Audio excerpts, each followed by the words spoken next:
తెలియదు. కానీ ఆ రోజు పైలట్ రోహిత్ రెడ్డి మొత్తం ఈ ఎపిసోడ్కు నాయకత్వం వహించాడని అందరికి తెలుసు. ఆయన నాకు కూడా అర్థమైంది, అదైతే అర్థమైంది, ఎందుకంటే వారి ఫామ్ హౌసే కాబట్టి. ఎస్, ఫోన్ ట్యాపింగ్ సంబంధించిన వ్యవహారం ఇప్పుడు చాలా కేసు నడుస్తుంది. దానికి సంబంధించిన రేపు బండి సంజయ్ కేంద్ర మంత్రి కూడా రేపు వివరణ ఇవ్వబోతున్నారు. సో అప్పటికే మీ ఫోన్లు ట్యాప్ అవుతున్నాయని భావించారా? ఎందుకంటే బీజేపీ నేతలు మీతో మాట్లాడిన మాటలు ట్యాప్ చేసిన తర్వాతనే మిమ్మల్ని అప్రూవర్గా మార్చారా? నన్ను కాదు, నాకు ఎవరు ఫోన్ చేయలేదు. నా ఫోన్ ట్యాప్ అయ్యిందనే సంగతి కూడా నాకు తెలియదు, అయ్యిందా కాలేదా అనే విషయం కూడా నాకు తెలియదు. ఎక్కడా నేను అది గమనించలేదు. చాలా బోల్డ్గా, చాలా అమాయకంగా కేసీఆర్ గారిని చాలా గౌరవిస్తాం కాబట్టి కేసీఆర్ గారు చెప్పిన మాటను అమలు చేయాలనే ఆలోచనతో వెళ్ళామే తప్ప నాకు ఎవరు ఫోన్ చేయలేదు, ఎవరు అమ్ముడు పోయారు, ఎవరు ఫోన్ ట్యాప్ అయిందనే సంగతి మాత్రం. కానీ అక్కడ బీజేపీకి సంబంధించిన కొంతమంది నేతలు ఆల్రెడీ కొంతమంది ఎమ్మెల్యేలతో మాట్లాడారు. ఆ మాట్లాడిన ఎమ్మెల్యేది ఫోన్ ట్యాప్ చేయడం ద్వారానే ఇదంతా బయటకు వచ్చింది. ఆ తర్వాత వాళ్ళని పిలిచి బ్లాక్మెయిల్ చేసి మీరు ఈ రకంగా చేయకుంటే బాగుండదని అందులో మిమ్మల్ని కూడా పాత్రధారులు చేశారని ఉండొచ్చు ప్రచారం. అది ఎంతవరకు నిజం? అసలు అక్కడ ఉన్నది మాత్రం స్వామీజీలు ఉన్నారు, వాళ్ళు బీజేపీ నాయకుల ఇంకొకరా అనేది మాత్రం నాకు తెలియదు. స్వామీజీ వేషంలోనే ఉన్నారు, వాళ్ళతోనే మాత్రమే మాట్లాడడం జరిగింది. ఒకవేళ బీజేపీ నాయకులే అయితే, ఎందుకంటే నేను కూడా పాలిటిక్స్లో సుదీర్ఘకాలంగా దాదాపుగా 2 దశాబ్దాలుగా నేను ఉన్నాను కాబట్టి బీజేపీ వాళ్ళే అయితే నేను గుర్తుపట్టేవాడిని. అక్కడ మాత్రం స్వామీజీలు ఉన్నారు, స్వామీజీలతో మాత్రమే కొద్దిసేపు మాట్లాడి వెంటనే పోలీసులు రావడం ఇవన్నీ జరిగిపోయింది. వాళ్ళని తీసుకొని నేను ఈ ఎపిసోడ్కు ముందు, ఫామ్ హౌస్ ఎపిసోడ్కు ముందు మీరు కొంతమంది ఎమ్మెల్యేతో ఢిల్లీలో బీజేపీ నేతలను కూడా కలిశారనే ప్రచారం కూడా జరిగింది.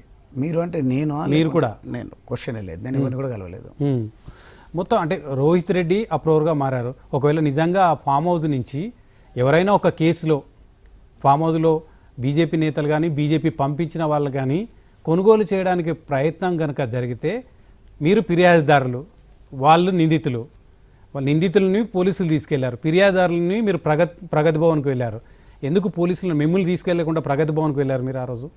ఇప్పుడు వాళ్ళు ఏం జరిగిందో నాకు తెలియదు, నిజాయితీగా చెప్తా ఉన్నా కదా. పోలీసులు అప్పుడు మేము అధికారంలో ఉన్నాం, పోలీసులు వింటే ప్రభుత్వ పెద్దల మాట వింటారు, లేకుంటే చట్టంని అనుకరిస్తూ వారు చట్ట ప్రకారం పోయి ఉండొచ్చు.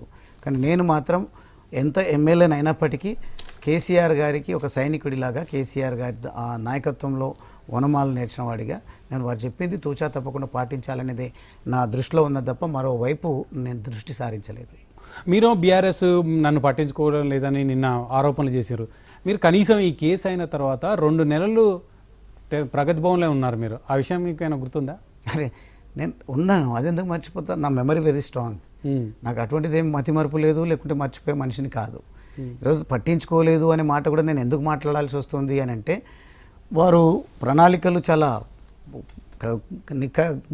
గట్టిగా తీసుకుంటున్నారు, ఏర్పాటు చేస్తున్నారు.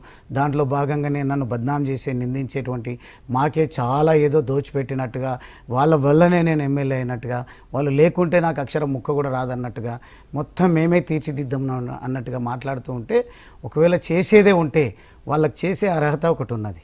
వాళ్ళ ఆ స్థాయిలో వాళ్ళకు ఉన్నటువంటి వెసులుబాటు ఏంటంటే నన్ను మంత్రి చేసే అవకాశం ఉండే. కానీ ఎమ్మెల్యే చేసింది మాత్రం ప్రజలు. బీఫామ్ ఇస్తే ఇచ్చిండొచ్చు. ఎందుకోసం ఇచ్చిండ్రు అని అంటే, నేను తెలంగాణ ఉద్యమాన్ని పూర్తి స్థాయిలో కేసీఆర్ గారి ఆదేశాలతో పాటు సూచనలతో పాటుగా తెలంగాణ వాదులు, విద్యార్థులు, మేధావులు, మీడియా సంస్థలు, సంపన్న వర్ణాలు ఆశిస్తున్నటువంటి విషయాన్ని అవగతం చేసుకొని నేను పూర్తి స్థాయిలో జీర్ణించుకొని తెలంగాణ ఉద్యమాన్ని మనసు పెట్టి చేయడం జరిగింది. కాబట్టి తెలంగాణ ఉద్యమంలో పాల్గొన్నాను కాబట్టే నాకు అవకాశాలు వచ్చినాయి తప్ప నేను ఇంట్లో కూర్చుంటే, లేకుంటే యూనివర్సిటీలో వాళ్ళ పేరు జపం చేయడం వల్లనో, లేదంటే బయటకు వెళ్ళి వాళ్ళ కోసం నేను ఏదో పెద్దగా పాటలు పాడడం వల్లనో రాలేదు.